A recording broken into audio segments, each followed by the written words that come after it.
అండి. అందరూ ఎలా ఉన్నారు? బాగున్నారా? నేనైతే చాలా బాగున్నాను. Welcome back to my channel. ఈరోజు మన వీడియో వచ్చేసి వామ్ మిరపకాయలు, చల్ల మిరపకాయ టైప్ లాంటివే కానీ ఇవి కొంచెం అయితే డిఫరెంట్. మేము కూడా ఫస్ట్ టైమే ట్రై చేసాము. మాకైతే మాత్రం చాలా బాగా వచ్చాయి.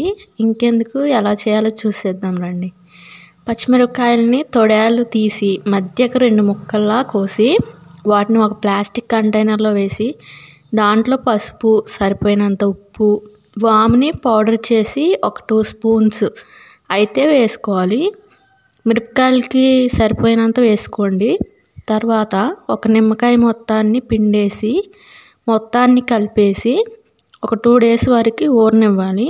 3వ రోజు తీసి ఎండలో ఆరబెట్టాలి. మ్యాక్సిమం ఎక్కువ ఎండ ఉంటే ఒక రోజులో ఎండిపోతాయి, లేకపోతే 2 డేస్ బాగా తడేమీ లేకుండా ఎండబెట్టుకోవాలి.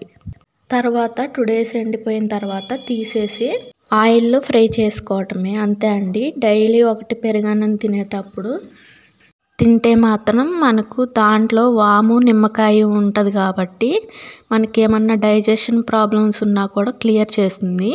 సంవత్సరం పాటు నిలువ ఉంటాయండి. ఒక్కసారి అయితే చేసి చూడండి, మళ్ళీ మళ్ళీ చేసుకొని తినాలనిపిస్తుంది, అంత బాగుంటాయి. సో మీకు ఈ వీడియో కానీ నచ్చినట్టయితే నా ఛానల్ని సబ్స్క్రైబ్ చేసి మీ ఫ్యామిలీ అండ్ ఫ్రెండ్స్కి అయితే షేర్ చేయండి. ఇంకో మంచి వీడియోతో మళ్ళీ కలుద్దాం. బాయ్.